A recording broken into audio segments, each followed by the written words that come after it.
Sir. Thank you sir. इला जी sir. Tikamgarh से हैं आप? जी सर। आप ढोंगा पे रहते हैं। ये ढोंगा क्या है? सर ढोंगा एक मोहल्ले का नाम है हमारे।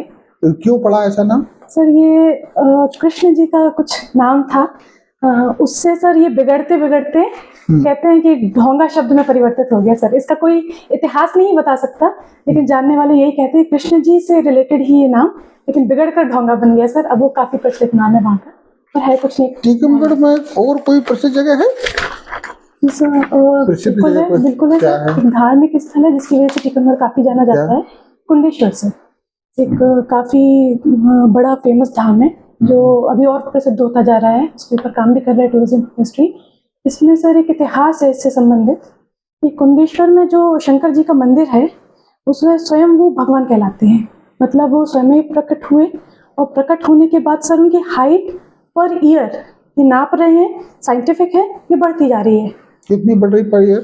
सो 1.7 सेंटीमीटर पर ईयर है दिस, ऐसा कुछ स्टैटिस्टिक। 1 सेंटीमीटर से ज्यादा पर ईयर पर ईयर? या पर 10 1 ईयर सेंटीमीटर पड़ेगी तो बहुत ज्यादा हो जानी है।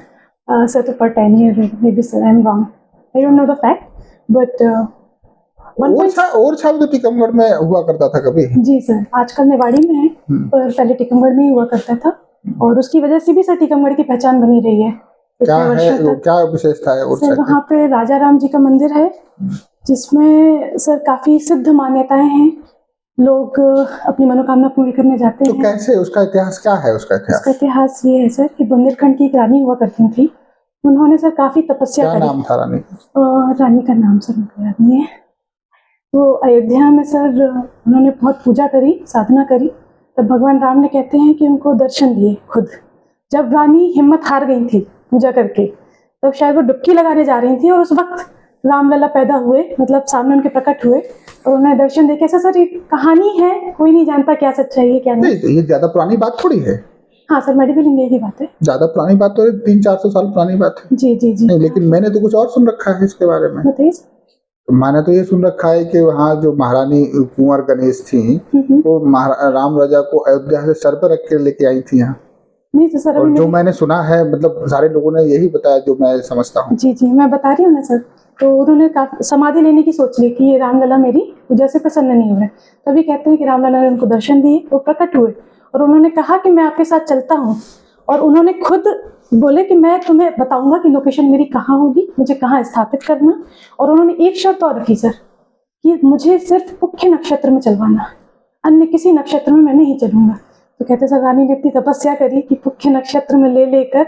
और ये मुख्य नक्षत्र क्या होता है? मुख्य नक्षत्र सर हिंदू मान्यता में एक ऐसा नक्षत्र माना गया जिसमें काफी शुभ काम हम करते हैं। हिंदू मान्यता के हिसाब से कुल कितने नक्षत्र हैं? सर नहीं पता सर, इस फील्ड में मैं नॉलेज नहीं रखती, सॉरी क्या आपको मुख्य नक्षत्र मालूम? चलिए छोड़िए, कोई बात सॉरी नहीं। सर। टीकमगढ़ में एक जैन तीर्थ भी है। हाँ जी सर। क्या है? पपौरा जी। पपौरा जी। जी सर। आपने कॉन्वेंट स्कूल से पढ़ाई की है? जी। ये कॉन्वेंट क्या है? कॉन्वेंट का शाब्दिक अर्थ या कॉन्वेंट का मूल अर्थ क्या है? हम कॉन्वेंट क्यों लिखते हैं? बहुत सारे कॉन्वेंट स्कूल्स हैं, तो कॉन्वेंट का मतलब क्या है? Sir don't know the exact definition, और वैसे ये स्कूल कोई बहुत बड़ा कॉन्वेंट स्कूल नहीं था। मैं छोटे बड़े की बात नहीं कर रहा हूँ, मैं कॉन्वेंट लगाते हैं कि मदर टेरेसा कॉन्वेंट स्कूल या ऐसा वैसा, ये क्या है? कॉन्वेंट का शाब्दिक अर्थ क्या है? जी जी सर, मैं एक प्रोबेबल आंसर ही दे सकती हूँ, नॉट श्योर, कि एक ऐसा स्कूल जिसमें काफी मतलब एकेडमिक्स काफी अच्छे लेवल पे पढ़ाया जाता है, साथ में एक्स्ट्रा करिकुलर एक्टिविटीज भी होती हैं। मैं ये स्कूल की बात ही नहीं कर रहा हूँ। जी जी, मैं केवल कॉन्वेंट की बात कर रहा हूँ। What you mean by convent? केवल कॉन्वेंट, स्कूल तो छोड़ दीजिए, सेकेंडरी है। So may be derived from word convention, I don't know sir, sorry. मैंने जो सुन रखा है कॉन्वेंट के बारे में, जो मैंने पढ़ा, जो इतना सुना है कि अंग्रेजों के टाइम पे कॉन्वेंट का मतलब एक ऐसी संस्थान होता था जहाँ लड़कियों को रखा जाता था, और बहुत सारे वहाँ जो भी काम होते हों, ऐसा कुछ मैंने सुन रखा है। ऐसा कॉन्वेंट का जनरेशन वहाँ से पैदा, मतलब उनको ऐसे हॉस्टल टाइप ऐसे रखते हैं ना, वैसे रखा जाता है उसका। को कॉन्वेंट उन्होंने वर्णन किया, बाद में फिर वो स्कूल में परिवर्तित हो गया। आप नायब तहसीलदार हैं, राइट? नायब तहसीलदार और तहसीलदार में क्या अंतर होता है? सर नायब तहसीलदार में बेसिक अंतर तो स्ट्रक्चर लेवल पे है कि तहसीलदार अकॉर्डिंग टू MPLRC क्या अंतर है? अकॉर्डिंग टू सर समस्त नायब तहसीलदार MPLRC में लिखा हुआ है कि समस्त नायब तहसीलदार के कंट्रोल में ही होंगे। तो तहसीलदार एक तरीके का कंट्रोलिंग ऑफिसर नायब तहसीलदारों का है। क्या लिखा है MPLRC में फिर से? कि समस्त नायब तहसीलदार के अंडर होंगे, ऐसा लिखा है? जी सर। लेकिन मैंने तो ये पढ़ा है कि MPLRC में तहसीलदार और नायब तहसीलदार को एक समान माना गया है। जो शक्तियां तहसीलदार के पास हैं वही शक्तियां नायब तहसीलदार। शक्तियां सर सेम है, लेकिन वो हमको मैंने पढ़ा है। जी सर, शक्तियां सेम है, परंतु वो हमको कंट्रोल करने के लिए मेजर्स ले सकते हैं सर। अच्छा ये बताइए, नायब तहसीलदार एक एग्जीक्यूटिव मजिस्ट्रेट भी होता है? जी होता है। तो एग्जीक्यूटिव मजिस्ट्रेट और मजिस्ट्रेट में क्या अंतर है?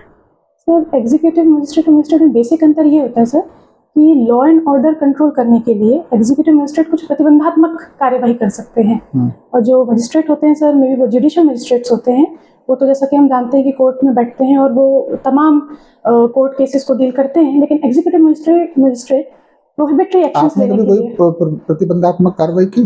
जी सर, 107-16, 151 के आए दिन हम लोग कौन सी धाराओं में?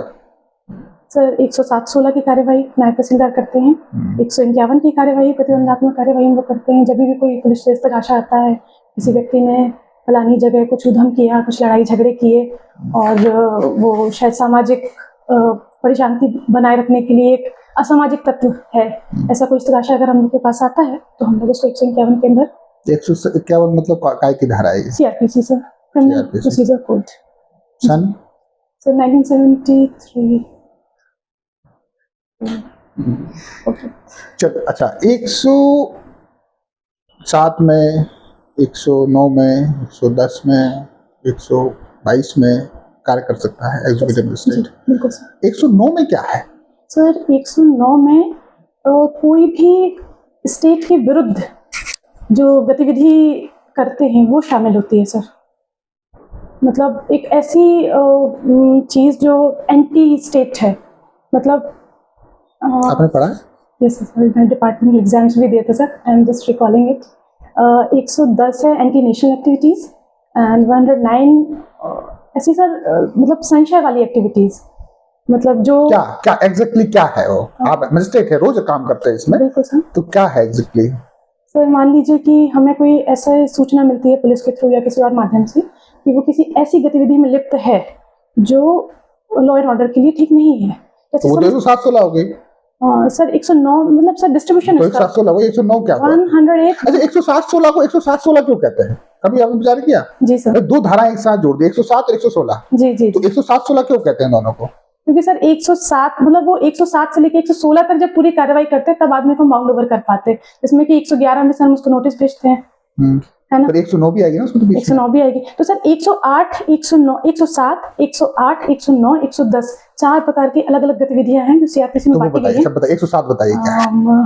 Not exactly. यस सर 187 तो 107 तो परेशांति भंग करने के लिए पुलिस आई के साहब ये परेशांति भंग कर रहे थे। आपने 107 का केस दर्ज किया और 116 में आदेश पारित किया। जी ठीक है। 107-16 का मतलब 7 में दर्ज करेंगे, 116 में पारित करेंगे। 109 में क्या है?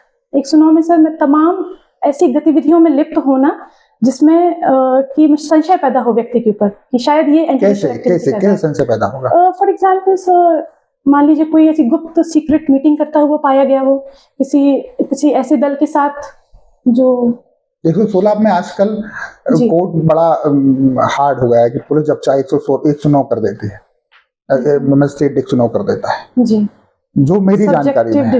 हाँ, सब्जेक्टिव डिसीजन ये है कि इला को लगा के जी मिस्टर रजक यहाँ से कोटल अकेडमी से निकलने के बाद कोई परेशानी भंग करेंगे जी। ऐसा आपको समाधान हो गया। अब समाधान कैसे हो गया कोई भरोसा नहीं है उसका, समाधान कैसे भी हो सकता है। आप बिल्कुल दिव्य दृष्टि से आपको पता चला कि मिस्टर रजक यहाँ से निकलने के बाद परेशानी भंग करेंगे तो आप हमें जेल में डाल सकते हैं जी। कोई आधार हो नहीं हो, ये आपके समाधान पर डिपेंड। आपको लग गया कि ऐसा होगा, जी वो हम तो चाहे भले अपने घर जाए चुपचाप, लेकिन आपको लग गया तो आप ऐसा कर सकते हैं। 110 में क्या है? 110 में सर 110 एंटी नेशनल एक्टिविटीज। नहीं, आपने सही पढ़ा नहीं। कब से तहसीलदार रहे हैं आप? हाँ सर, 1.5 साल हुआ मुझे। तो ये तो ट्रेनिंग में ही पढ़ लेते हैं ना भाई, एग्जाम भी सर, होता है। मैंने तो आप भी- रोज काम कर रहे हैं, गलत कर देंगे फिर। तो सर वो एक्चुअली क्या करते हैं कि जब भी हम लोग को पढ़ना होता है तब जब तो भी सर- एक्चुअली ये करते हैं, पुलिस इस्तेकासा ले आई, हमने एक फॉर्मेट भरा हुआ, हमारे बाबू ने रखा, हमने साइन किया, भेज दिया, ऐसे नहीं नहीं सर, करते हैं। ऐसा नहीं। किताब हम लोगों के पास अवेलेबल होती है। नहीं, वो तो ठीक है। सेक्शन सर प्रॉपर याद नहीं हो, लेकिन बिना चेक करे केवल कभी कार्रवाई नहीं 4-5 करते सर। सेक्शन में सीआरपीसी में काम करना होता है, जी, जी। वो भी याद नहीं है आपको। हाँ, आप उसको सर, 1.5 साल से काम कर रहे हैं, माफी नए चाहती व्यक्ति हूँ। तो ठीक। मैं माफी चाहती हूँ सर। 110 जो है वो अभ्यासिक उसके लिए है कि अगर एक ही अपराध को कोई व्यक्ति बार बार रिपीट करता है तो फिर क्या करोगे आप? तो फिर सर उसको 110 धारा के अंदर उसको बाउंड ओवर करेंगे सर। उसको नोटिस जो भेजेंगे वो हम 110 के अकॉर्डिंग भेजेंगे, तभी तो डिस्ट्रीब्यूशन किया गया है सर। चलिए, अपने 110 में बॉन्ड ओवर कर लिया, इसके बाद ही उसने अपराध कर दिया, फिर क्या करोगे? सर 122 पे कार्रवाई करते हैं। क्या कार्रवाई होती है सर उसमें फिर वो गैर जमानती अपराध होता है, नहीं तो उसमें क्या जमानत- कार्रवाई होगी? उसमें सर हम उसको आदेश पारित करके बाकायदा जेल भेज सकते हैं कि कब तक फलाने के लिए? व्यक्ति को। ये सर यदि हमने उसको बाउंड ओवर किया है 107-16 की कार्यवाही में। मान लीजिए मुझे आपने 1 साल के लिए बॉन्ड ओवर 110 में कर दिया। जी कब कर दिया? अगस्त के महीने में, 15 अगस्त को। जी, मैंने सर। 15 सितंबर को आपके बॉन्ड का ब्रीच कर दिया, तो क्या करोगे आप? सर चूंकि वो मेरे सीमा के अंदर है, मतलब 1 साल के लिए मैंने आपको बाउंड ओवर किया था और वो उस विंडो के अंदर ही पड़ रहा है, इसलिए मैं सक्षम हूँ कि मैं 122 के अंदर कार्रवाई कर सकती हूँ। क्या कार्रवाई और करोगे? इसके लिए सर मैं आपका जेल वारंट तैयार कर सकती हूँ, ताकि आपने, क्योंकि मेरे बाउंड ओवर की तो गई ये शर्तें, आपका तो आपका आपने- विवेक है क्या? आप मुझे जेल भेज देंगे और कितने दिन के लिए भेज देंगे? सर बिल्कुल सर, अगर मैंने जिन टर्म्स पे आपको बाउंड ओवर किया है और यदि मुझे प्रतीत मैंने होता है कहा ना वो कि उल्लंघन आपने है- मुझे 15 अगस्त को बॉन्ड ओवर किया और 15 सितंबर को मैंने आपके बॉन्ड का ब्रीच कर जी दिया, जी जी तो आप मुझे जेल कैसे भेजेंगे? क्या क्राइटेरिया है आपके पास जेल भेजने का? 1 साल का बॉन्ड आपने किया था। जी जी जी क्राइटेरिया सर यही है कि जिन शर्तों पर मैंने आपको बाउंड ओवर किया है उन शर्तों का उल्लंघन हुआ वो तो मैं उल्लंघन कर दिया, तो फिर आप क्या सर करोगे? वही वही आधार तो बहुत 122 की कितने दिन के लिए जेल भेजोगे आप? सर वो कुछ क्राइटेरिया तो होगा थोड़ी कि जब परमानेंट जेल चले जाओ, ऐसा तो सर शेष बचे हुए टर्म के लिए। आपने मुझे 1 साल के लिए बॉन्ड जी, ओवर जी, किया, तो सर, आप मुझे 11 11 महीने के लिए आप 11 मुझे जेल महीने, जी, भेजेंगे। जी। अब जेल भेजने के बाद उसकी जमानत कहाँ से होगी? सर जमानत नहीं होती 122 में। अरे आप नहीं करोगे, लेकिन कोई तो करेगा, ऐसा थोड़ी बेचारा बंद रहेगा वहाँ, कोई तो करेगा जमानत। कहाँ से होगी नहीं सर, वो जमानत? शेष बचे हुए टर्म के लिए। भाई जेल में ही रहेगा? जी सर। नहीं, ऐसा तो नहीं है, ऐसा कैसे होगा भाई? 122 आप उसको करेक्ट करिए, ऐसे कैसे होगा? सर कड़ी धारा है 122। कड़ी धारा है, मान लीजिए आप जमानत नहीं लोगे, लेकिन उसकी कोई अपीलेट अथॉरिटी तो है ना दुनिया में, जी जी सर। तो कौन जमानत देगा उसको? सर एसडीएम कोर्ट में, हमारी अपील तो एसडीएम कोर्ट में है। 122 की अपील हमेशा डीजे के यहाँ होती है, अच्छा अच्छा। एसडीएम का नहीं होते हैं। एसडीएम भी वही काम कर सकता है जो आप कर सकते हैं, 122 में वही काम कर सकता है जो तहसीलदार कर सकता जी है। जी सर। ठीक है, थोड़ा कट करिए। अभी अभी हाई कोर्ट ने या एक निर्णय के आधार पे शासन ने एक सर्कुलर जारी किया है जी वसीयत को लेकर नामांतरण के बारे में, आपको जानकारी है उसकी? हाँ सर, मेरे एडीएम सर ने हम लोगों को एक ग्रुप मीटिंग में थोड़ा बहुत उसका बताया हुआ था। उसके बारे में ये कहा था कि वसीयत के आधार पर नामांतरण अब हम लोगों को करने के पावर्स नहीं है। नहीं, ऐसा तो नहीं है। 60 तो सर हम लोग को एडीएम साहब ने इस चीज में बताया था कि समस्त तहसीलों में जितने नायब तहसीलदार हैं वसीयत के आधार पर आप नामांतरण अपने यहाँ से डिस्पोज ऑफ कर दो, उसको एंटरटेन ना करें। ये हम लोग चलिए कोई बात नहीं। सर। आप बिजावर में, जी बिजावर में एक प्रसिद्ध जगह है, जी जी सर बिल्कुल। एक नहीं बल्कि 2 जगह हैं शायद इस प्रसिद्ध, क्या है वो? जटाशंकर धाम का नाम सुना होगा आप लोगों ने, जिसकी वजह से बिजावर हमारा जाना जाता है सर। तो ये क्या है वहाँ का इतिहास? सर वहाँ का इतिहास भी ये 11वीं शताब्दी में वो मंदिर बनाया गया था और उसका महत्व ही उसका सर जल है, जो वहाँ पे झरने से पानी आता था और जो इस कुंड में आपके बैठा जुरिडिक्शन में आता है? जी बिल्कुल सर। आप कभी गए हो? हम सर बहुत बार गए हैं, जाने का सौभाग्य मिला है यूँ कहें तो। सर वो जो जल स्रोत है वहाँ पे, उससे कहते हैं कि समस्त लोगों के चर्म रोग दूर होते हैं और ये भी साइंटिफिकली प्रूवन है, कई सारे लोगों ने इसको आजमाया है। तो जिस वजह ऐसा से क्यों होता होगा वैसे? सर वो वाटर में कुछ होता होगा सर, मेडिकल एलिमेंट्स इस प्रकार के होते जैसे हैं कि कैसे, मतलब कैसे होंगे? पानी तो पानी है। पानी तो पानी, जैसे सर गंगा रिवर में भी कहते हैं ना कि पॉल्यूशन को खुद से मार देती है, वो क्यों हो जाता है सर ऐसा? क्योंकि एक बैक्टीरिया उसमें क्या पाया नाम है जाता उसका? है। आई डोंट नो सर बैक्टीरिया का नाम तो क्या कोई है, बात but वो नहीं, लेकिन यहाँ क्यों है ऐसा? सर यहाँ भी कोई माइक्रो आपने कोई दिमाग तो लगाया हुआ कि यार पानी में से कैसे हो सकता है? ऐसे भी नहीं, भाई न्यूटन जी, पेड़ के नीचे बैठा, सेब ग्रास में दिमाग लगाया कि नीचे के अंदर ऊपर काहे नहीं चला गया ये? सर वैसे यही कारण होता है, जहाँ पे भी जल से चर्म रोग ठीक होते हैं वहाँ पे कोई ना कोई सर माइक्रो ऑर्गेनिज्म ऐसा पाया जाता है इस वाटर ऐसा में। नहीं होता है, देखिए जी। वहाँ जो भी पानी आ रहा है जी, जी। वो थोड़ी नीचे स्तर पे है जटाशंकर, पानी पूरे पहाड़ों से इकट्ठा होकर आ रहा है। जी, जी। पहाड़ों में बहुत सारे जड़ी बूटी औषधि पौधे आज नहीं हो सकता है, पहले रहे हो या अभी भी हैं, जी। बहुत घना जंगल है वहाँ पे, वक्सवा का जंगल साथ बगल में ही लगा हुआ है जी, जी, जी, तो बिल्कुल। वहाँ से आता होगा तो वो जड़ी बूटियों से झर के पानी आता होगा, जी। इसलिए उसमें वो रहता होगा। जी। आप जाते हैं वहाँ रेगुलर, लेकिन वहाँ की व्यवस्थाएं ठीक नहीं है, आपने देखा? सर व्यवस्थाएं ठीक कर सकता है, एसडीएम तहसीलदार में सारे कवर्स हैं। मैं भी परसों वहाँ गया था, जी, जी। तो वो वहाँ अंदर जाने में ही पूरा वो वहीं नहा रहे हैं, वहीं पानी डाल रहे हैं, वो तो उनने आधा नहाया, आधा पूरा मुझे नहला दिया। जब मेरी पोस्टिंग हुई थी तो मैंने पहला क्वेश्चन अपने तहसीलदार सर से यही पूछा था कि सर यहाँ की व्यवस्था को हम नहीं ठीक कर सकते, तो उन्होंने मुझे यही क्यों नहीं कर सकते थे? उन्होंने कहा था कि मैडम ये ऐसी धार्मिक मान्यता है यहाँ का जल स्रोत। अरे तो वो सेपरेशन तो कर सकते हैं, हाँ, सर, भाई जैसे- स्नान यहाँ कर लो, दूसरा बंदा यहाँ बैठ जाए, सेपरेशन तो किया जा जी, जी, सकता है, सर, नहीं किया जा बिल्कुल, सकता? बिल्कुल। चलिए, छतरपुर में एक और प्रसिद्ध जगह है अच्छा। जो भारतीय स्वतंत्रता संग्राम से जुड़ी हुई है। भारतीय स्वतंत्रता संग्राम से है आइडिया आपको? नहीं सर, आप हिंट दे सकते हैं तो। चरण पादुका नरसंहार के बारे में सुना है जी, आपने? जी सर, बिल्कुल। क्या है ये?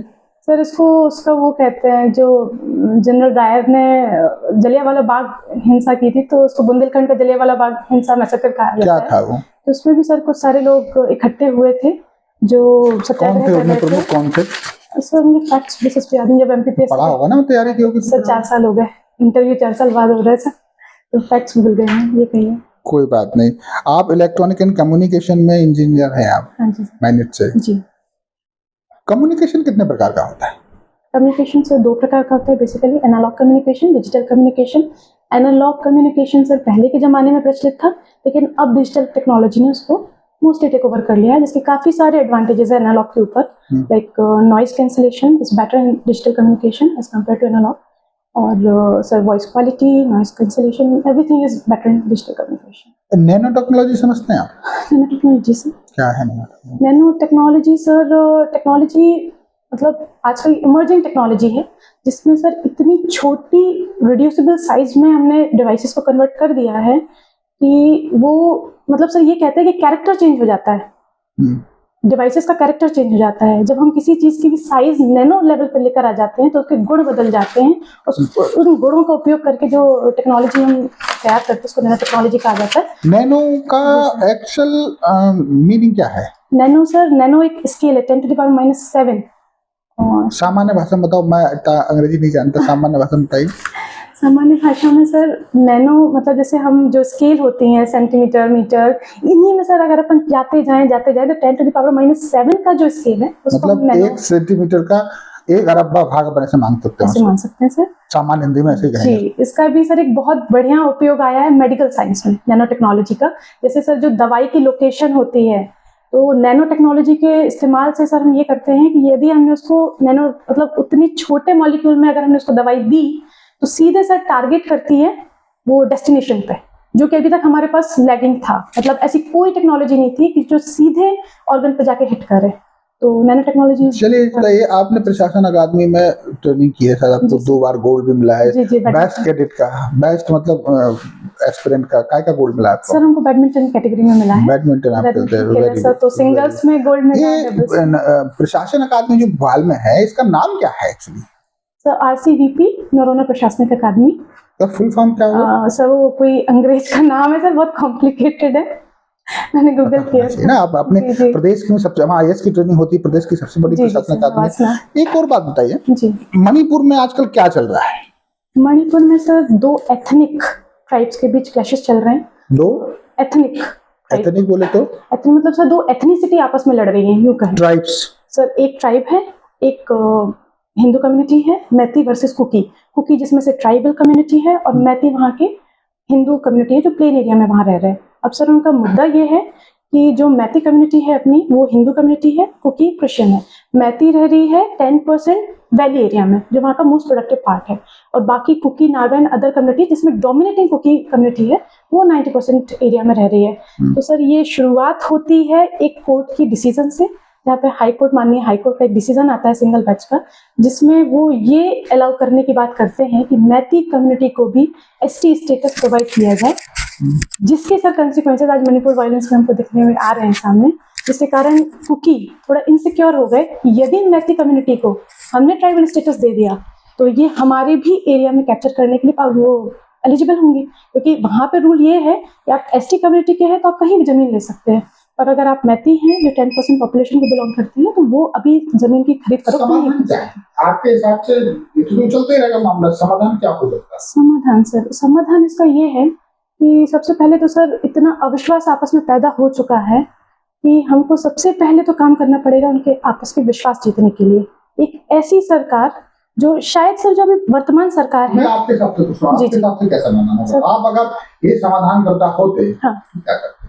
सर पहली चीज मैं क्या करती, 6000 FIR जो आज मणिपुर में रजिस्टर्ड है, सबसे पहले सर मैं उन पर कार्रवाई करती, क्योंकि 6000 FIR और इन पर अगर कोई कार्यवाही नहीं हो रही है तो इसका मतलब कि हिंसक तत्वों को सजा नहीं मिल रही है।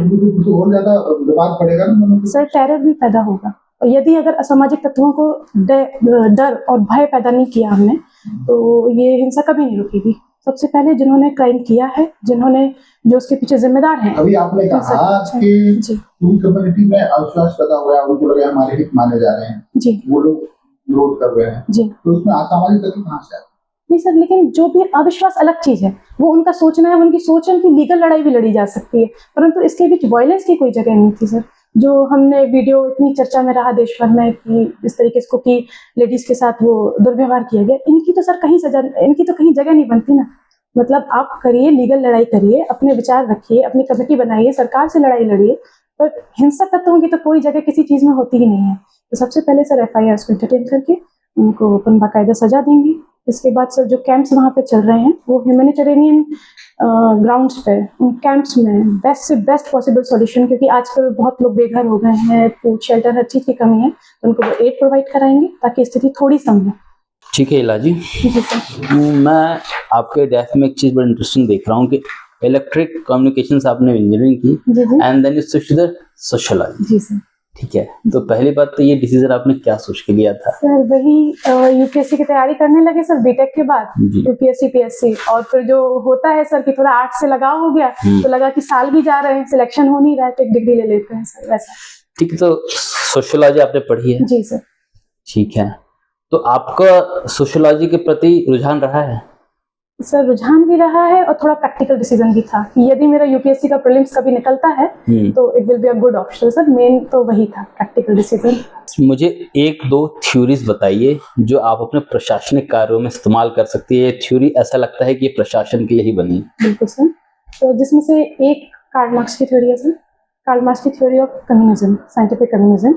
उसमें सर एग्जैक्टली तो रशिया भी लागू नहीं कर पाया सर क्रांति के बाद, लेकिन थोड़ा बहुत उसके एस्पेक्ट अपन लेकर गरीबों के हित के बारे में सोच। लोकतांत्रिक देश में आप कम्युनिज्म कैसे ला सकती हैं? लोकतंत्र जो कम्युनिज्म का सिद्धांती है उसमें डेमोक्रेसी की जगह नहीं है, ज्यादातर सब नहीं है, तो आप एक लोकतांत्रिक देश में कम्युनिज्म कैसे स्टैब्लिश कर सकते हैं? आपने कार्ल मार्क्स का नाम लिया है तो मैंने ये सब पूछा है।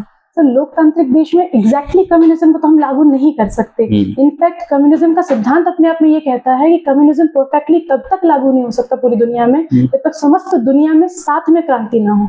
कम्युनिज्म एक अराजकता की बात करता है जिसमें कोई स्टेटलेस सोसाइटी हो, और ये स्टेटलेस सोसाइटी अगर एक देश में भी स्टेट एग्जिस्ट कर रहा है तो कम्युनिज्म परफेक्टली नहीं आ सकता। जी जी, सर ने ये पूछा कि सोशलॉजी की ऐसी कौन सी थ्योरी है जो लोकतांत्रिक समाज में प्रशासन व्यवस्था के लिए उपयोगी है? तो सर कम्युनिज्म से ही डिराइव्ड है सोशलिज्म हमारा।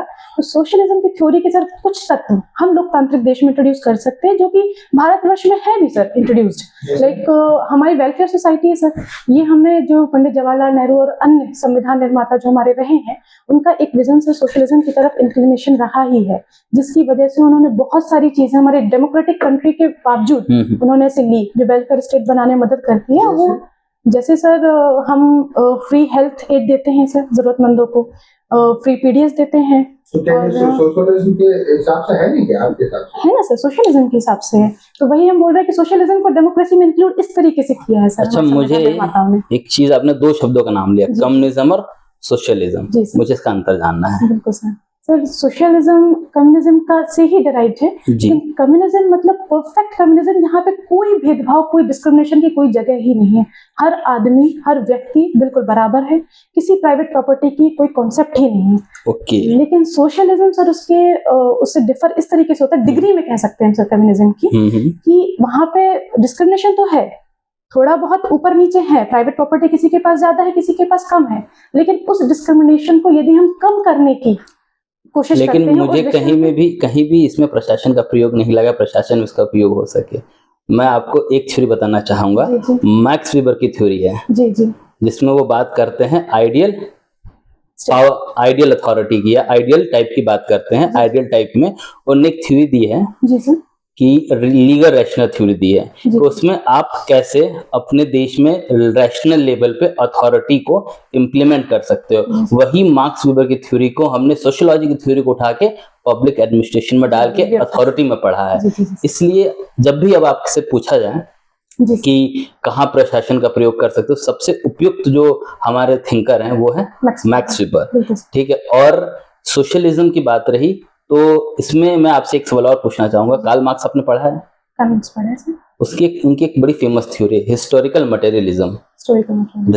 मुझे उसके बारे में जानना है क्योंकि उनकी जो थ्योरी है ना वो पूरी की पूरी उसी पे आधारित है, हिस्टोरिकल मटेरियलिज्म। बिल्कुल सर, उन्होंने सर कम्युनिज्म मतलब जो पूरी स्टेजेस अभी तक रही हैं दुनिया की, उनको कई भागों में डिवाइड किया था। इसमें सबसे पहले उन्होंने कहा था प्रिमिटिव कम्युनिज्म, जो सबसे प्राइमरी सोसाइटी थी। उन्होंने कहा था एक्चुअली परफेक्ट कम्युनिज्म उस जगह था जहाँ पे किसी की लैंड ओनरशिप नहीं थी, किसी की वेल्थ ओनरशिप नहीं थी, सब थे बराबर थे। वो था सर प्रिमिटिव कम्युनिज्म की स्टेज। नेक्स्ट स्टेज जो आई है वो आई है फ्यूडलिज्म की। फ्यूडलिज्म में नहीं, नेक्स्ट आई स्लेव सोसाइटी की, जिसमें कुछ स्लेव्स हुए, कुछ मालिक हुए, थोड़ा विभाजन हुआ सोसाइटी में। तीसरी आई फ्यूडलिज्म की। फ्यूडलिज्म में सर कुछ लोग लैंड ओनर थे और कुछ उनके बिहाफ पर काम किया करते थे, तो इससे सर और असमानता को जन्म मिला। नेक्स्ट आई फ्यूडलिज्म के बाद कैपिटलिज्म, जिससे वर्ल्ड अभी गुजर रहा है, जो हम सभी जानते हैं, यूरोपियन सोसाइटी और कैपिटलिज्म एवरीवन नोस। बुर्जुआ और दो क्लास जो है, बुर्जुआ और प्रोलेटारिएट। जी। और नेक्स्ट इसके बाद वो कहते हैं कि इसके बाद आएगा स्टेज ऑफ सोशलिज्म, जो हमने आपसे पहले भी चर्चा करी। कम्युनिज्म की डिग्री में फर्क है सोशलिज्म और कम्युनिज्म की। और नेक्स्ट आएगा सर परफेक्ट कम्युनिज्म, जो स्टेटलेस सोसाइटी होगा। अच्छा, इन चेंजेस हो रहे हैं, इसमें किस चीज में चेंज हो रहा है? मतलब एक शब्द ने यूज किया है, इसके बीच में जो चेंज हो रहा है, जो मटेरियल्स, जैसे आप इस स्टेज से दूसरे स्टेज में जाए तो किस चीज में बेसिकली चेंज हो रहा है? उन्होंने टर्म यूज किया है sir, discrimination, private property, relationship with means of production, relationship with means of production, इसमें चेंजेस हो रहे हैं। तो जब भी आप थ्योरीज की बात करें तो आप उसको याद रखें कि जनरल वे में ना बोले, क्योंकि वो सब्जेक्ट ही सब्जेक्ट क्यों है, क्योंकि उसमें जार्गन का प्रयोग किया गया है। जार्गन समझते हैं? जार्गन, तो जार्गन का प्रयोग किया गया, तभी वो एक सामान्य भाषा का सब्जेक्ट एक सब्जेक्ट बन पाया है। तो हमेशा इस चीज का आप ध्यान रखें कि हमेशा वो टर्म जो है, थिंकर्स के इनके दो ही तो टर्म थे, mass production, factors of production, relation with factors of production, यही तो इनके टर्म्स, इसी पे तो ये काम कर रहे थे। ठीक है, आपकी थोड़ी सी हॉबीज पे भी चर्चा कर लीजिए। आपको खाना बनाना पसंद है? हाँ सर, ये मैंने बहुत रिसेंट हॉबी डेवलप करी सर। शादी के पहले तक मुझे किचन में जाना पसंद नहीं था। शादी के बाद सर मदर इन लॉ ने पता नहीं क्या मिरेकल किया सर, अभी सब कुछ बनाना सिखा दिया और मुझे एक इंटरेस्ट सा डेवलप कर दिया। आपने डेवलप किया, मजबूरी में डेवलप किया सर? शादी के बाद तो सर जाते तो शुरुआत में मजबूरी से रही, लेकिन सर पता नहीं वो बहुत अच्छी गुरु हैं मेरी मदर इन लॉ, कि उन्होंने मुझे ऐसे सिखाया कि मेरा इंटरेस्ट डेवलप हो गया। अब मैं नई नई डिशेस एक्सप्लोर करने लगती हूँ, इसको कैसे बनाएंगे वैसे। अच्छा, मैं आपसे जानना चाहता हूँ कि किचन में कुछ ऐसे हेल्थी हैबिट्स को डेवलप किया जाए, वो कौन से हेल्थ हैबिट्स होते हैं जिससे आप अपने किचन, अपने लोगों का स्वास्थ्य का ध्यान भी रख सकते हो? कुछ बेसिक हैबिट्स होते हैं जो हमें किचन में डेवलप करने चाहिए, जिससे हम अपने फैमिलीज का हेल्थ का ध्यान रख सकते हैं, क्योंकि आप जो खाना बनाती है तो सिर्फ स्वाद के लिए ही नहीं बनाती होंगी, स्वास्थ्य के लिए भी बनाती हैं। तो मुझे कुछ एक दो चीजें बताइए, आप गृहिणी हैं तो मैं आपसे जानना चाहता हूँ। जी सर, सबसे पहले तो जब हम कुकिंग करते हैं तो सबसे पहले हमें ध्यान रखना चाहिए ऑयल का उपयोग। ऑयल और शुगर दो चीजें हैं जिसमें आप एक चीज अपने अंदर ठान लीजिए कि खाना कैसा भी बने, स्वाद का अच्छा हो नहीं हो, कोशिश करना में बेहतरीन स्वाद का हो, लेकिन तेल का उपयोग यदि 1 चम्मच करना है तो 1 चम्मच ही करना है। अब उसके बाद स्वाद हम अन्य चीजों से लेकर आएंगे, तो पहली चीज सर। और दूसरी इसी तरीके से शुगर, कोई भी चीज बनानी है स्वाद से एक बार कॉम्प्रोमाइज कर लेंगे, लेकिन हम कोशिश करेंगे कि उन 2 चम्मच शुगर में हम काम चलाएं सर। तो ये आई गेस 2 हेल्दी हैबिट्स हैं जो। और कुछ हैबिट्स जो किचन के यूटेंसिल्स के साथ हम कर सकते हैं? बिल्कुल सर, उनको हमेशा वॉश रखना चाहिए, हमेशा साफ क्लीन नीट, और रात के बर्तन हमेशा कभी किचन में नहीं छोड़ने चाहिए, किचन कभी गंदी छोड़कर नहीं सोना चाहिए, क्योंकि इससे मैं आपसे ये जानना चाह रहा था कि किस टाइप के बर्तन में खाना बनाना हमारी अहली है। आप भाई आप बनाएंगी तो हमें बर्तन का प्रयोग करना होगा, तो किस तरह, क्योंकि आजकल एल्यूमिनियम के बर्तन इस्तेमाल करने से कैंसर हो रहा है। बिल्कुल सर। ठीक है, तो हमें ये 2-3 चीजें जब आप घर में। बिल्कुल, हमने इसको प्रैक्टिकल, हमें मदर इन लॉ ने भी हमको ये बात सिखाई, कभी भी यदि एल्यूमिनियम की कढ़ाई में खाना बनाओ तो जैसे ही फ्लेम ऑफ करो, इसको किसी और बर्तन में खाली करो, एल्यूमिनियम की कढ़ाई में वैसे तो बनाओ नहीं, इग्नोर करो, बनाते हो तो कभी उसमें रखना तो चाहिए नहीं खाना। एंड नेक्स्ट भारतीय दर्शन में ये कहा गया है जी सर, किचन को ईशान कोण पे होना चाहिए। पहले तो बताओ कि ईशान कोण क्या है और किचन को वहाँ क्यों होना चाहिए? तो नहीं मालूम, ऐसा माना जाता है। जी सर, सॉरी सर। जी जी, एक अभी बात शुरुआत हुई ऑयल और शुगर को लेकर। जी, प्रदेश सरकार के द्वारा इसको लेकर कोई अभियान चल रहा है? ऑयल, यस सर, एक ऑयल को लेकर चल रहा है कि सर रिफाइंड, मतलब जो ऑयल आप एक बार उपयोग कर लेते हैं तो उसको एक से दूसरी बार उपयोग नहीं करना। इन सब चीजों को लेकर, रोकने को लेकर जो है कोई अभियान किसी नाम से चल रहा है क्या? नहीं सर, मेरे को नहीं मालूम सर। ठीक है, आपने एक पोर्शन डाला है विभाग का नाम सामान्य प्रशासन विभाग। जी सर। ये सामान्य प्रशासन विभाग के अभी प्रमुख कौन है? सामान्य प्रशासन विभाग मेरे को राजस्व के पता है, प्यासी नहीं, आपने सामान्य प्रशासन इसमें डाला है, जाने भी वाले हैं इसमें सभी पदावट आपने किया है। जी सर। इसके अभी किसके पास में? सामान्य प्रशासन विभाग बस एक ही काम कर रहा है, एसडीएम साहब की नियुक्ति कर दी है, बस काम खत्म। नहीं सर, समस्त विभागों कोऑर्डिनेशन और समस्त विभागों में, मतलब समस्त विभागों को कंट्रोल भी कर सकते हैं और वो कोऑर्डिनेट भी कर सकते हैं सर, ये कहूँगी। ठीक है, आप टीकमगढ़ से हैं? जी सर। टीकमगढ़ का एक पुराना नाम था टहरी। सुना है? ये टहरी नाम क्यों पड़ा सर? टहरी, इसमें सर एक जगह भी है पुरानी टहरी, जो बेसिक टीकमगढ़ है भी, मतलब उसके आगे ही डेवलप हुआ है टीकमगढ़। टहरी नाम भी सर कृष्ण जी के ऊपर ही बना हुआ है, वो भी कृष्ण जी का ही नाम था। टहरी नाम कृष्ण जी का है या टीकमगढ़ नाम कृष्ण जी का? Sir Tikamgarh, I don't know sir, sorry, confuse हो गई मैं। अच्छा, इसका टहरी से टीकमगढ़ कैसे हुआ? हो सकता है वो संस्कृत शब्द रहा हो और बिगड़ते बिगड़ते टीकमगढ़ हो गया सर। टीकम तो नाम है, भगवान कृष्ण का नाम ही जो है टीकम कहा जाता है, कृष्ण जी का नाम। तो वो क्षेत्र क्या था, लेकिन किसने किया है, कैसे हुआ इतिहास के? अच्छा, एक कुछ ऐतिहासिक हस्तियां रही हैं आपके क्षेत्र से, छत्रसाल का नाम सुना होगा, एक नाम आपके डेप्ट में भी डला हुआ है पिताजी के नाम के साथ में, भूषण। जी ना, ये दोनों के बारे में कुछ बताइए, छत्रसाल जी और भूषण के बारे में। सर काफी वीर व्यक्तित्व के धनी रहे हैं छत्रसाल भूषण, मेडिवल इंडिया के टाइम पे हैं सर, और महाराष्ट्रियन कहाँ के जी सर, पन्ना के सर, पन्ना छतरपुर, ये इनका गढ़ रहा है। और जहाँ तक सर मुझे अब तैयारी करे हुए 4 साल हो गए तो थोड़ा छूट गया है, लेकिन जो मैं रिकॉल और पहले राजा है छत्रसाल, तो इनके बारे में तो सर मैं भी, कोई बड़ा फेमस युद्ध है जी सर इनका, जानते हैं? हाँ, कुछ राजाओं का कोलैप्स करके जो है संगठन बनाया था, महाराष्ट्रियन जो एम्पायर था, महाराष्ट्र एम्पायर, उनके साथ सर इनका अलाइनमेंट था छत्रसाल जी। युद्ध किसके साथ हुआ, एक बड़ा फेमस पार्ट? नहीं रिकॉल हो रहा सर, पढ़ा तो था एमपी के एग्जाम में, लेकिन मेरे को याद नहीं। एक और लगे है टीकमगढ़ में, नाम नहीं सुना सर, आप तो टीकमगढ़ के बोल ही सकते हैं। Sorry sir. चलिए, एक और पर्सनालिटी है, एक राजनीतिक व्यक्तित्व है, उमा भारती जी। जी इनके बारे में कुछ बताइए। उमा भारती जी बिल्कुल सर, ये मध्य प्रदेश की सीएम भी रही हैं, हालांकि इन्होंने फुल टेन्योर अपना पूरा नहीं कर पाया था ड्यू टू सम कंट्रोवर्सी, जिसके कारण उन्होंने इस्तीफा दिया और बाद में बाबूलाल गौर और प्रदीप शेखावत जी सीएम बने। लेकिन सर ये मतलब काफी मतलब क्यों उन्होंने त्यागपत्र वगैरह, मतलब क्यों छोड़ दिया था? जी सर, कर्नाटक में कुछ हुबली इलाके में कुछ राइट्स हुए थे सर, जिसमें बैन था असेंबली का गठित होना, परंतु उसके बावजूद उन्होंने लॉ की उल्लंघना करते हुए एक मोर्चा निकाला सर, तिरंगे झंडे को कहीं पे फहराया, जो उनके खिलाफ फिर बाद में जाके 2004 में उनके वारंट आया कि इनको जेल भेजना पड़ेगा, इस वजह से ही उन्होंने त्याग पत्र दिया था सर। और सेंट्रल गवर्नमेंट में किसी पद पर रही हैं? बिल्कुल सर, गंगा सफाई मंत्रालय में। इसको लेकर एक कोई प्लान चलाया था उन्होंने? गंगा सफाई मंत्रालय में सर, गंगा मिनिस्ट्री में रहे हैं सर, क्लीन गंगा मिशन रहे हैं, क्लीन गंगा मिशन चला था सर। और कोई स्पेसिफिक पूछ रहे हैं? अच्छा जी।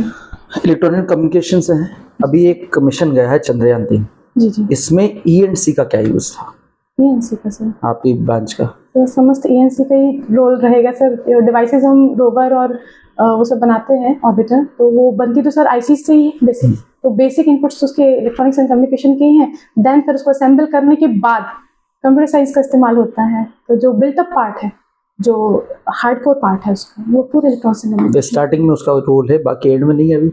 नहीं, एंड ऐसा नहीं था, मैंने ये बोला सर कि उसका जो स्ट्रक्चर है वो इसी वाले बनाते हैं इंजीनियर्स, और उसके बाद जो उसकी फंक्शनिंग है वो कंप्यूटर साइंस तो वाले। ये कम्युनिकेशन कैसे डेवलप होता है अंतरिक्ष से? ट्रांसमीटर रिसीवर का काम है सर ये।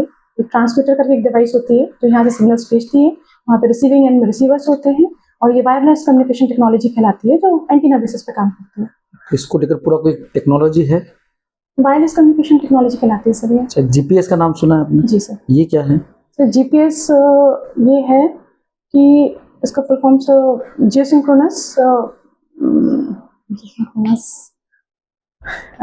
ठीक है, एक क्वेश्चन और मुझे लास्ट बताइए। अभी सर ने कॉन्वेंट स्कूल की बात की थी, जी जी ऐसे ही कुछ स्कूल अपने यहाँ भी चल रहे हैं, उत्कृष्ट विद्यालय चल रहा है, जी मॉडल स्कूल चल रहे हैं, जी। CM राइज स्कूल चल रहे हैं, जी सर। ये तीनों में डिफरेंस क्या है? मॉडल स्कूल, उत्कृष्ट school, same rise sir, not known exactly sir. रहने वाले वहीं की हैं जी और आप नौकरी वहीं कर रहे हैं, जी। पढ़ाई लिखाई भी आपने वहीं जी की। जी बुंदेलखंड का जो एरिया है, अपने यहाँ ये कहें कि बुंदेलखंड का जो पठार है, जी। वहाँ ड्राई क्यों है, वहाँ सूखा क्यों है, क्या कारण है? आपके आपके आपने कभी सोचा इस बारे में कि पूरा बुंदेलखंड ड्राई है? वहाँ बुंदेल ड्राई होने के कारण बहुत सारा पलायन, हर साल लोग वहाँ से पलायन कर जाते हैं रोज जाता है, तो ऐसा ऐसा है क्यों वहाँ बेसिकली? तो उसका बेसिक 2-3 रीजंस हैं। पहली बात तो सर रेनफॉल थोड़ा सा रिलेटिवली कम है। दूसरी चीज सर ये पठारी इलाका है, तो इसमें जो पठार तो और भी है, मालवा का पठार है या बघेलखंड का पठार है या नागपुर का पठार, बहुत सारे पठार है। पठारों में से क्या होता है? नदियां भी उतनी नहीं है इस क्षेत्र में। क्यों नहीं है? नदियां क्यों नहीं है? दो मेजर रिवर है बुंदेलखंड से जो गुजरती हैं, लेकिन बुंदेलखंड में रिवर क्यों नहीं है? कभी सोचा आपने? सर रिवर क्यों नहीं है, ये तो नहीं सोचा सर, इसको तो मैंने एक ज्योग्राफिक फैक्ट मान लिया। हाँ, वही उसी ज्योग्राफिकल फैक्ट के बारे में पूछना, वो क्या फैक्ट है कि हाँ रिवर नहीं है, हाँ सूखा है, क्यों है ऐसा? सर हिमालयन रिवर्स तो हिमालयन रीजन में है, जो वहां से निकल रही मैदान। बुंदेलखंड का जो पठार है वो समुद्र तल से ऊपर है, और उसका भौगोलिक संरचना ऐसी है कि उसका जो पार्ट है वो ऊंचा है और दोनों तरफ वो नीचा है, तो आधी नदियां इधर से निकल जाती हैं, आधी नदियां उधर से निकल जाती हैं, इस कारण से उसमें रिवर नहीं है। अभी बुंदेलखंड में भारत सरकार और मध्य प्रदेश सरकार द्वारा एक बड़ी परियोजना को लॉन्च किया गया है, क्या है वो? केन बेतवा परियोजना सर। क्या है वो? सर ये हमारे बिजावर में भी रही है, 14 गांव इसके डूब क्षेत्र में आए हैं, तो थोड़ा बहुत हम लोगों ने काम भी किया है। क्या है सर? केन बेतवा परियोजना ये है कि सर केन रिवर जो है वो थोड़ा सा वाटर एनरिच्ड रिवर है, इसमें ज्यादा पानी लेवल है, और बेतवा रिवर सर जो हमारी है वो थोड़ा सा रिलेटिवली इसमें वाटर लेवल कम है, तो इसमें बैलेंस बनाने के लिए वैसे तो सर तमाम इंटरलिंकिंग प्रोजेक्ट्स है, लेकिन ये प्रथम है भारत। तमाम इंटरलिंकिंग प्रोजेक्ट है, तमाम इंटर रिवर लिंकिंग प्रोजेक्ट्स हमने मतलब एक क्यू में है हमारे, लेकिन ये मैंने सुना कि ये पहला है, अभी स्टार्ट हुआ है मतलब प्रोजेक्ट में सर लाइन में क्यू में मैं क्या बोल रही हूँ, काफी सारे हैं, इसमें से पहला ये है, पहला प्रयोग है सर, तो जिसमें से केन बेतवा से पानी जो है बेतवा रिवर में लेकर आना है एक कैनाल के थ्रू। 221 किलोमीटर के कैनाल हम निर्मित करने जा रहे हैं। 221 किलोमीटर नहीं sir, 221 exactly sir, I think 240 kilometre. 221 are you sure? और सर धौरण करके जो हमारे बिजावर क्षेत्र में ये एक गांव पड़ता था, धौरण गांव है, वहां पे सर एक उसी गांव के नाम से एक डैम बनाया जा रहा है। किस नाम से? धौरण डैम। धौरण या दौधन? सर वो कुछ लोग दौधन बोलते हैं, लेकिन धौरण हम लोग चूंकि लोकलाइज्ड है ना, तो वहाँ की भाषा जानते हैं सर।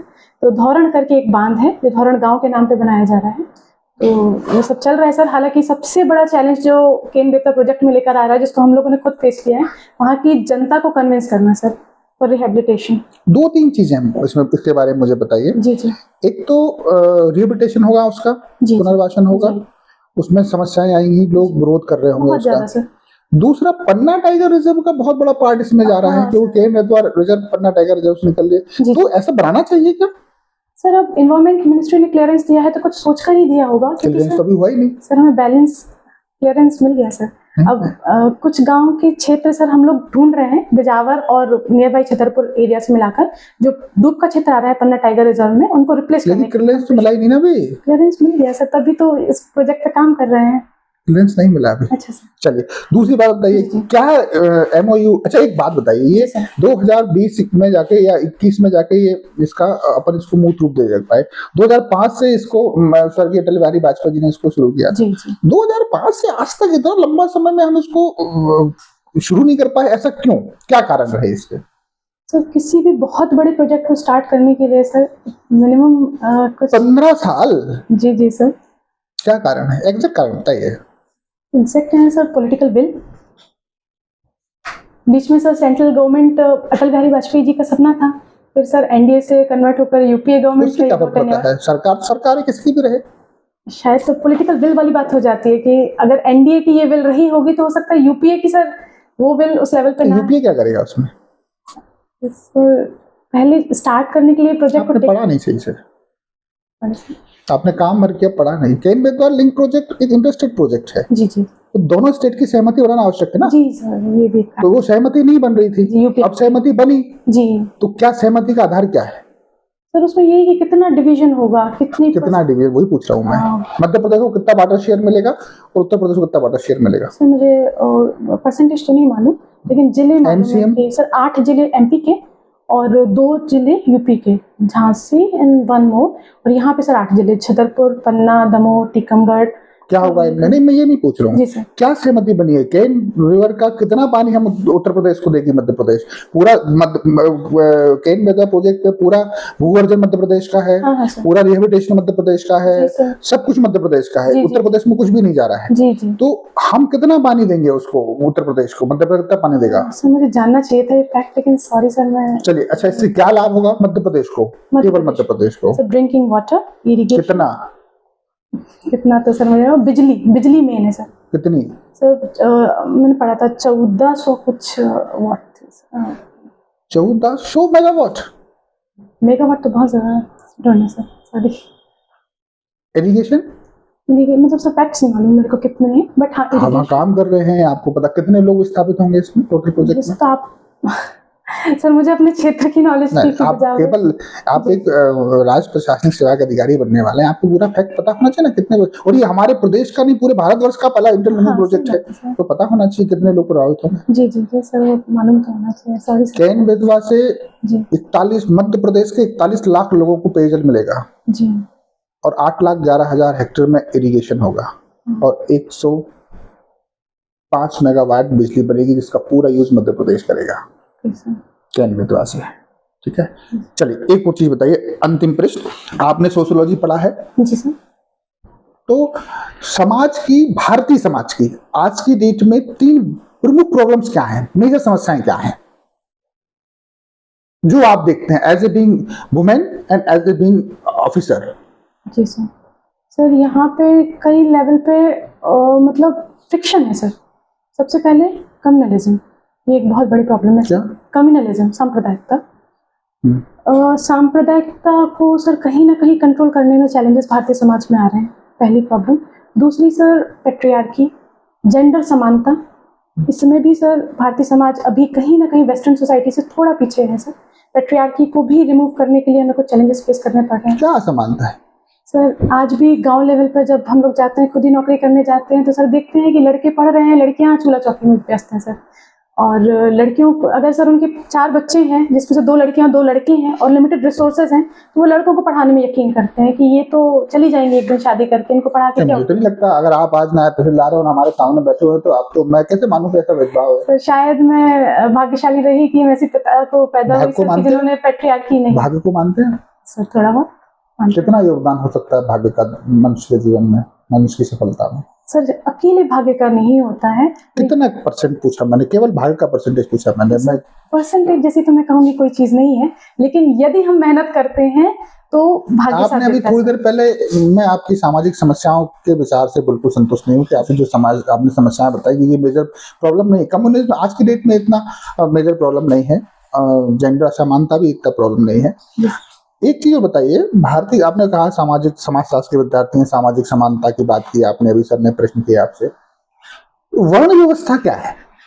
वर्ण व्यवस्था, जातिगत व्यवस्था सर, जो मैं वर्ण व्यवस्था पूछ रहा हूँ भाई, आप जातिगत व्यवस्था, दोनों अलग अलग विषय हैं, मैं वर्ण व्यवस्था की बात करूँ, आपने पढ़ा होगा ना वर्ण आश्रम व्यवस्था। बिल्कुल सर, 4 वर्ण हमें, क्या है व्यवस्था, क्या है, 4 है 6 है, वो तो मैं पूछ सर रहा वो हूँ। वर्क बेस्ड व्यवस्था थी जिसमें कि आदमियों को गुटों में बांटा गया था। 4 वर्ण व्यवस्था मतलब 4 वर्णों में बांटा गया था बेस्ड ऑन देयर वर्क, वो किस प्रकार का काम कर रहे हैं। यदि वो पढ़ाने लिखाने टीचिंग वगैरह का काम कर रहे हैं तो वो सब एक वर्ग कहलाता था। क्या नाम था? ब्राह्मण, है ना।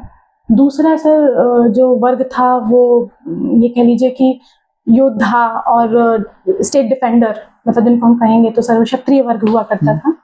तो ब्राह्मण, क्षत्रिय, फिर वैश्विक नहीं, जो व्यापार करते थे। जी जी, वो व्यापार करते थे। और चौथा सर जो तो मतलब आपका कहने का ये है कि ये जो वर्ण व्यवस्था है ये वर्क डिस्ट्रीब्यूशन है, जी जी, काम के आधार पर, जी, जन्म हाँ। से कोई लेना देना कोई नहीं। लेना देना नहीं सर। लेकिन बहुत सारे लोग ये आपत्ति उठाते हैं जी। कि शास्त्रों में लिखा है कि भाई शूद्रों के खिलाफ ऐसा होना चाहिए, स्त्रियों के खिलाफ ऐसा होना चाहिए, तो वो कहाँ से आ जाता है? सर वो धीरे धीरे उस व्यवस्था का स्वरूप बिगड़ गया सर। तो मनुस्मृति अगर लिखा होगा तो तभी लिखी होगी, वो तो जब वर्ग के आधार पर डिस्ट्रीब्यूशन रहा होगा। जी जी जी, उसमें भी ऐसा लिखा है, आप मानते हैं उसको सही है वो? सर मैं नहीं मानती सर, मैं इससे एग्री नहीं करती हूँ। और मैं बी आर अम्बेडकर जी से एग्री करती हूँ जिन्होंने शायद मनुस्मृति को सर। आपकी शादी हो गई? जी सर। एक दिन आपकी एक बेस्ट फ्रेंड आती है और आपसे बोलती है कि यार इला, तुम्हारे हस्बैंड तो मुझे पता नहीं फलाने कॉफी हाउस में किसी लड़की के साथ बैठे हुए थे और वो उनसे बातचीत कर रहे, मुझे लगता है उन दोनों के बीच में कुछ चल रहा है, कुछ ऐसा चल रहा है जो ठीक नहीं है, और मुझे संदेह है कि उनके साथ कुछ चक्कर है। जी सर। तो ऐसी स्थिति में, और फिर लगता है कि यार आपको भी, फिर आप उसकी जांच पड़ताल करते हैं तो आपको भी लगता है कि यार ऐसा है, ऐसी स्थिति में आप क्या करेंगे? इस स्थिति में सर पहले तो जांच पड़ताल करेंगे और फिर भी अगर मुझे लगा कि ऐसा है तो फिर मैं उनसे बात करूंगी कि क्या है। यदि आपके मन में किसी और के प्रति कोई लगाव, कोई अटैचमेंट है तो आप साफ साफ बताइए, उसमें फिर मुझे कोई आपत्ति नहीं है। आपका विवेक है, आपका दिल है, आप अगर किसी क्यों आपत्ति नहीं है भाई आपको? अभी आपने कहा कि समाज में वो पूरी व्यवस्था एक जैसी होनी चाहिए, क्यों नहीं, आपको आपत्ति क्यों नहीं होनी चाहिए? क्योंकि कहीं ना कहीं शादी का बंधन विश्वास और प्रेम पे डेवलप होता है। यदि आपको हमसे प्रेम नहीं है तो फिर हमारा आपके पीछे पड़ के पत्नी है उनकी, तो आपको क्यों नहीं होना चाहिए कि मुझे कोई मतलब नहीं आपसे? मैं इस चीज में हक पे विश्वास नहीं करती, क्योंकि मैं एक इंडिपेंडेंट वुमन हूँ, तो मैं फाइनेंशियली तो उन पर डिपेंडेंट हूँ नहीं, पहली चीज। और दूसरी चीज सर ये है कि प्रेम, बस प्रेम पे ही आधारित वो संबंध है। यदि आप, अच्छा चलिए ये बताइए, हिंदू मैरिज में और इस्लामिक मैरिज में क्या अंतर है? सर उनके उसमें वो मेंटेनेंस लॉज में, एक सेंटेंस में बताइए सर हमारे हिंदू में सर इसको, एक सेंटेंस में। सर वो एक समझौता है, मुस्लिम मैरिज एक समझौता है, संविदा है, हाँ, कॉन्ट्रैक्ट है। कॉन्ट्रैक्ट है। और हिंदू ये सर कोई कॉन्ट्रैक्ट नहीं है, ये क्या है सर, ये पवित्रता पे आधारित क्या है? ये बॉन्ड है सर। बॉन्ड तो फिर वही हो गया, बॉन्ड तो वही हो गया। हिंदू मैरिज एक संस्कार है। Thank you so much, good luck. Thank you sir, thank you so much.